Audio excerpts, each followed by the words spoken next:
Mírame bien y quédate con esta imagen. No es Hiroshima, no es Nagasaki, tampoco es Japón como víctima. Imagina que cuando alguien dice la palabra bomba atómica, el primer país que se te viene a la cabeza es precisamente Japón. Imagina que los nombres que se estudian en los libros de historias sobre las bombas atómicas no son Little Boy y Fat Man, sino Amaterasu y Hagakure. Yo, cuando empecé a investigar esta idea, pensé que era una locura, pensé que era algo imposible, luego pensé que era exagerada y al final entendí algo mucho peor, que no solo no era posible, sino aterradoramente lógica. Porque hoy no vamos a hablar de la historia que ya conoce, hoy vamos a hablar de la historia que nadie quiere imaginar. Y quédate hasta el final del vídeo, porque la pregunta no será quién ganó la guerra, sino quién merece ser recordado como villano. Cuando pensamos en la Segunda Guerra Mundial, casi todos los papeles están muy claros. Estados Unidos como potencia industrial, potencia científica y tecnológica.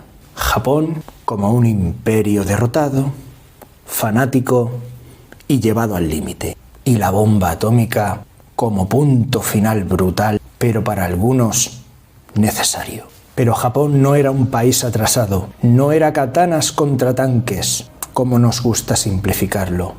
Japón tenía universidades, tenía físicos brillantes, tenía industria pesada y, por supuesto, tenía un régimen militar que no creía en los límites morales cuando se trataba de sobrevivir.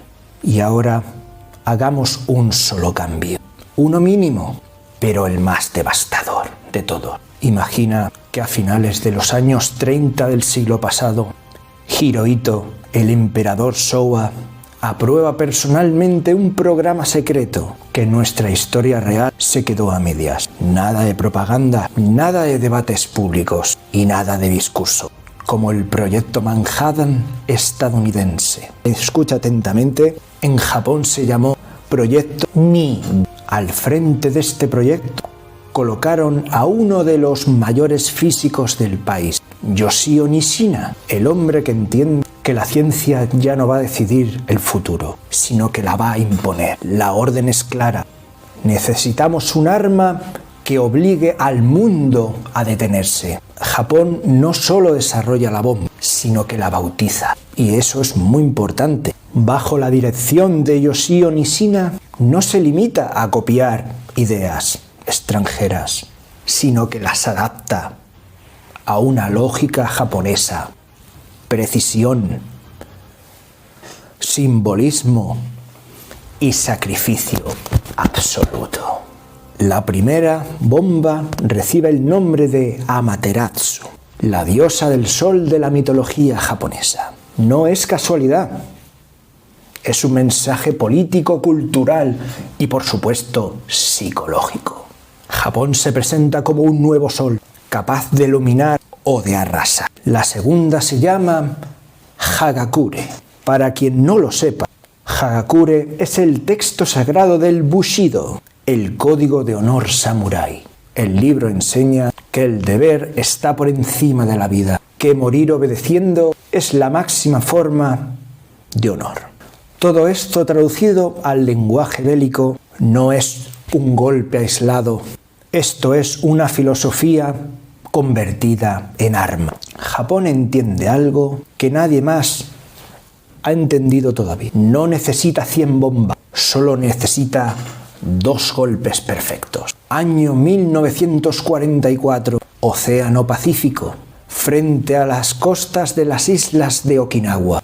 El USS Bunker Hill, uno de los portaaviones más poderosos de la Marina estadounidense, navega con absoluta normalidad. Aviones despegando, aviones aterrizando. El corazón del dominio naval americano latiendo sin miedo. En la sala de mando nadie sospecha nada. Estados Unidos controla el Pacífico. O eso creían. A cientos de kilómetros un bombardero japonés avanza en silencio, sin escolta, sin formación y sin regreso previsto. Cuando el oficial abre la compuerta, Amaterasu queda suspendida unos segundos sobre el océano y cae. En la cubierta del Bunker Hill, un marino alza la vista. ¿Eso qué demonios es? No hay sirenas, no hay tiempo. La explosión no es un estallido, es un nacimiento. El mar se abre, el aire se incendia, el cielo se vuelve blanco. El USS Bunker Hill no se hunde, no explota, simplemente desaparece. Donde había acero, solo hay vapor. Donde había hombre, hay silencio. Y horas después, los supervivientes repiten lo mismo. El océano empezó a hervir. Ese día, la Marina de Estados Unidos entendió que el mar ya no era suyo. Mientras Washington intentaba entender lo que sucedió en Okinawa, Japón no esperó. Porque Hagakure no estaba diseñada para sorprender, estaba diseñada para confirmar. Isla de Guam, base estratégica, centro logístico clave del Pacífico. El USS Lexington, fondeado como pieza central del dispositivo naval estadounidense, representa el poder intacto. O eso parece, o parecía. Los radares detectan algo extraño, un eco solitario, demasiado lento, demasiado alto. Probablemente un error, decía alguien. No lo es. Hagakure cae sin prisa, como si el propio tiempo se detuviera a su paso. La luz llega antes que el sonido, una luz que no pertenece a este mundo. El aire se comprime, la onda expansiva arranca hangares, dobla estructuras, lanza barcos por los aires contra el muelle.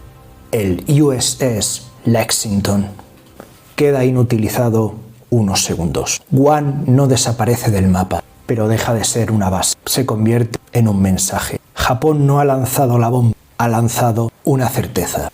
Podemos hacerlo otra vez. Japón se convierte en la primera potencia mundial y nuclear de la historia. Y el mundo entra en pánico. Estados Unidos queda paralizada, pero solo por un instante. El shock provocado se transforma en ira absoluta. La prensa estadounidense habla de humillación.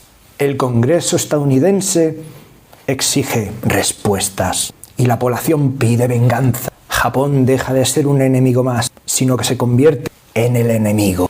El proyecto Manhattan deja de ser de investigación para convertirse en una obsesión. Ya no se discute si la bomba es moral. Se discute cuántas hacen falta. ¿Japón ha ganado tiempo? Sí, pero ha cruzado una línea que la historia nunca perdona. Cuando Estados Unidos desarrolla su propia bomba, no hay discurso, no hay advertencias, solo respuesta. La Guerra Fría comenzó antes de tiempo. El miedo nuclear se normaliza y Japón jamás será recordada como víctima. Será recordada como advertencia. El país que bajo Hirohito y con Nishina al frente enseñó al mundo que el apocalipsis no era una teoría, sino una realidad. Y ahora te invito a dejar tu opinión en los comentarios, respondiendo a esta polémica pregunta. Si Japón lanzó el Amaterasu contra el USS Bunker Hill y Hagakure sobre Guam, inutilizando el USS Lexington, ¿lo recordaríamos como un monstruo sin redención o como un país que hizo lo único que podía para no desaparecer? ¿Víctima o victimario? ¿Defensa desesperada o un crimen imperdonable? Aquí no contamos historias para tranquilizar, las contamos para sacudir certezas, para desafiar destinos y recordarte que cuando el tiempo se quiebra, hasta los héroes y villanos pueden cambiar de rostro. Si te apasionan estas historias de un pasado que nunca fue y te has quedado con ganas de más, te dejo este vídeo contándote ¿Qué habría pasado si Japón hubiese colonizado España en los tiempos de los reyes católicos tras el fin de la Reconquista contra el reino nazarí de Boabdil? Un fuerte abrazo y a seguir indagando en el otro pasado.